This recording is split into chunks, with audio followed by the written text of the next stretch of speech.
Welcome back once again. Nnamdi Kanu has been vindicated. Sincerely speaking, Nnamdi Kanu has been vindicated following the fact that President Donald Trump, the US president, had received a full report of the persecution and the marginalization and the atrocities happening within this particular country called Nigeria. I'm going to be showing you in full details. Remember, there are more. One of the US spy and one of the US representative that has actually been sent to come and monitor and see what is actually happening within this country came out with a full report. As a matter of fact, indicated and showed it that he is about to forward it straight. In fact, he was in the White House to forward it straight to President Donald Trump for him to peruse and see that whatever damage control this particular government want to use in covering it is dead on arrival. And these were the things Nnamdi Kanu stated, like a prophet of our time, that these things will actually happen. And as a matter of fact, everything Nnamdi Kanu has stated has actually come to pass. And with this indication, it shows that ahead of Nnamdi Kanu's appeal, the United States, the international community is involved, because with what they are seeing, they now fully know that yes, the persecution is getting beyond hands, not just to the Christians but to the Igbos at large. I'm going to be showing you in full details of what he actually stated. Now, before I do that, let me leave you with this particular video for you to see and understand what is actually happening. And when we come back, we'll continue. Speaking from the Israeli parliament, the Knesset, you can see our flags, the symbol of Israel, the menorah, you can see it here. We had a very successful day today. We met many members of parliament. We have 24 supporters of them already.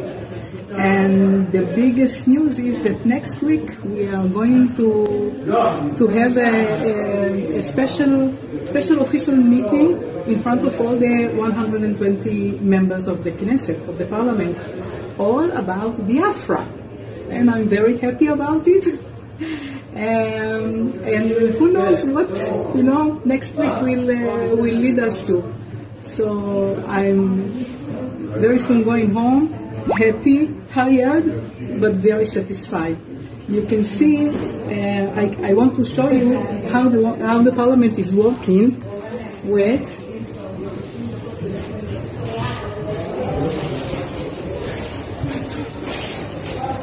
You can see the screen. On the screen you can see all the photos of our 120 parliament members. And each photo that is darker than the other means that the parliament member is here.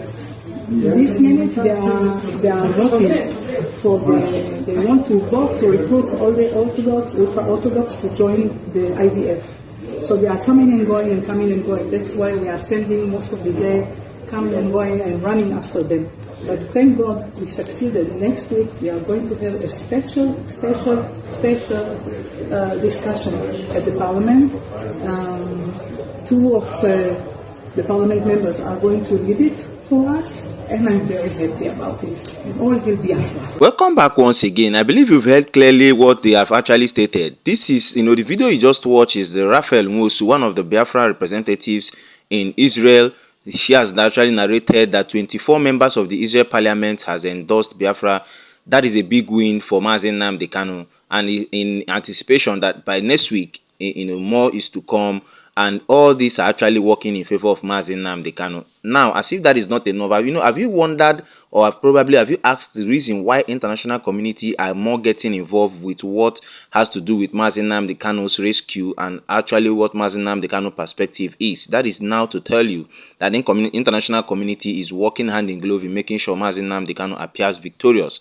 Now, as you could see on your screen, US lawmakers urge White House action on Christian persecution in Nigeria. Time with that number, a lot of Christians are well persecuted, and it is obvious that, as you could see, Representative Moore came out recently and made an expose. As you could see in his hands, this is just a letter, an official document and file he wants to send to the US president, being Donald Trump. Just as he stated, just presented our report on the persecution of Christians in Nigeria to the White House. More to come.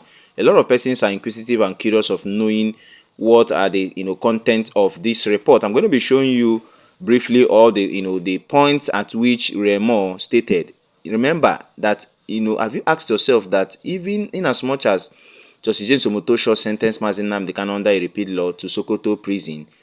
Yet, the United States has sent strikes in Sokoto.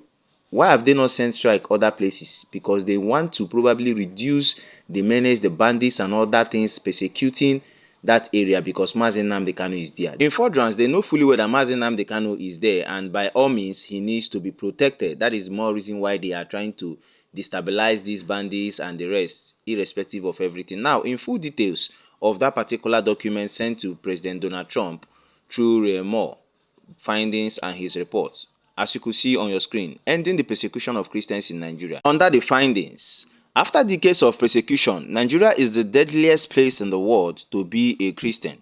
Christians are subject to ongoing violent attacks from well-armed Fulani militias and terrorist groups, resulting in the buying and murder of 10,000 of Christians, including pastors, priests, the destructions of thousands of churches and schools, as well as kidnappings, blasphemy laws in Nigeria, northern states are used to silence speech and dissent, target Christians and minorities, and just so-called convictions without due process.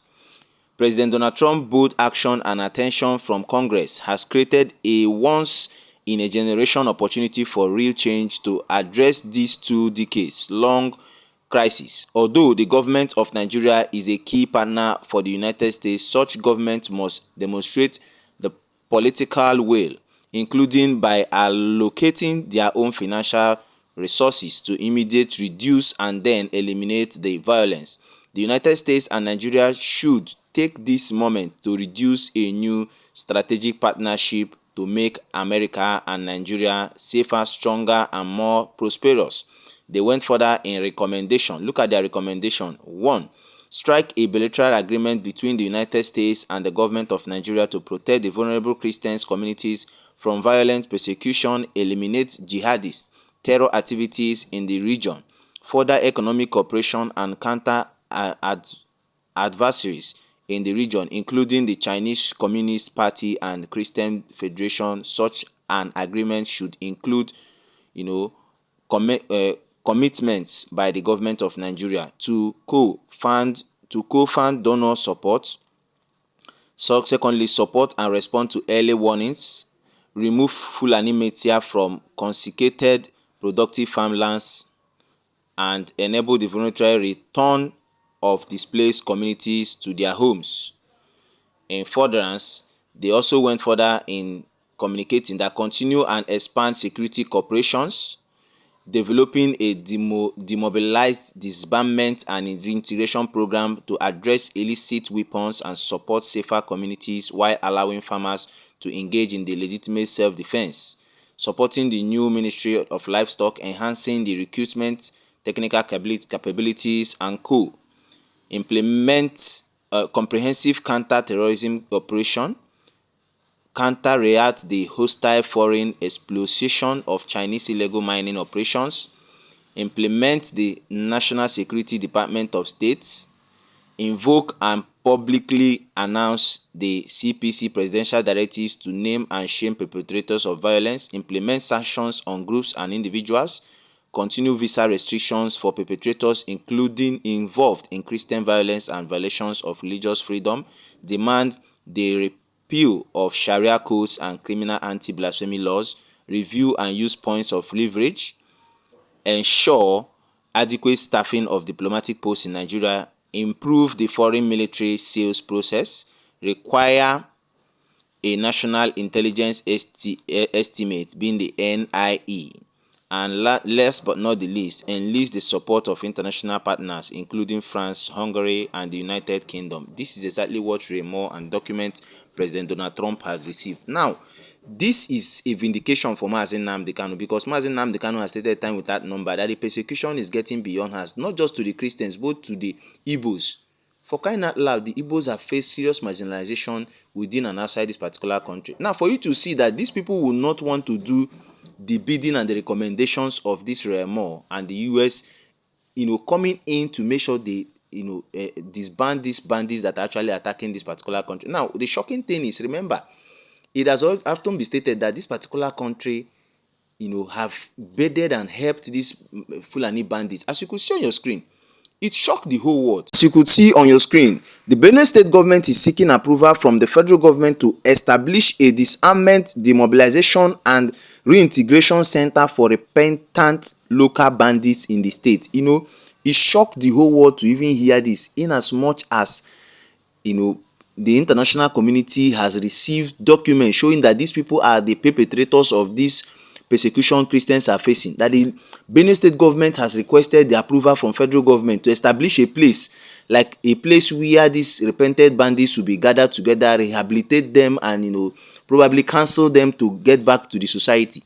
The Director General of Benue State Commission for Peace and Reconciliation, Joseph Haba, disclosed this on Monday while speaking to journalists in Makode. Haba explained that the proposed initiative designed to reform individuals who were drawn into banditry under coercion or difficult circumstances, describing many of them as foot soldiers rather than masterminds of criminal activities. According to her, biometric data gathered by the commission indicates that more than 1,800 persons have been profiled, with about 400 expressing willingness to undergo rehabilitation. These persons are not necessarily criminals, but they were taken into do dirty jobs for those in the forest. Many were recruited because they could move freely without being recognized. Haba said, "My commission has worked out a comprehensive plan that will be unveiled as a peace summit on Wednesday, February 25th, 2026. The program will run for between 6 months and 1 year, after which participants will graduate and receive certificates,"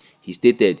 She added that the reintegration phase would include restoring destroyed livelihoods and support affected communities. Haba also revealed that he and the Bishop of Katsina, his Bishop Isaac Dogu, had engaged with officials of the Safe Corridor program and recommend that the state governor formally approach the Chief of Defense Staff for approval. The Chief of Defense Staff has indicated that a committee will be set up to assess the proposed facility. If it meets required standards, further steps will be taken. She said the proposed DDR center is expected to be located in local government area and is projected to cost millions of naira. Are you listening to this particular government? Ever since the international community is trying to help them, but now they want to reintegrate these people and rehabilitate them and bring them back to the society. Meanwhile, Nnamdi Kanu is over there in Sokoto. Only that he made a statement. These people that have been caught doing a lot of things, now they want to reintegrate them and bring them back to the society against the recommendation of the United States real more. This is exactly why Rem Moore stated that more are coming. Sincerely speaking, it's quite unfortunate at this point in time. People that have won a life, a lot of persons are seen moving freely. You imagine Nnamdi Kanu is there ahead of his appeal. The international community is watching, and everything is actually falling in place to vindicate Nnamdi Kanu. React on the comment section. Haven't seen and listened to everything that has been discussed in this particular video. What is your take towards this particular thing? Do you feel these people should be rehabilitated into the society? What is your take on this? Don't forget to share, like, and also hit the subscribe button. Turn on the notification bell and click on the like button so let's get informations promptly when we drop them here. Thanks for watching. See you in my next video.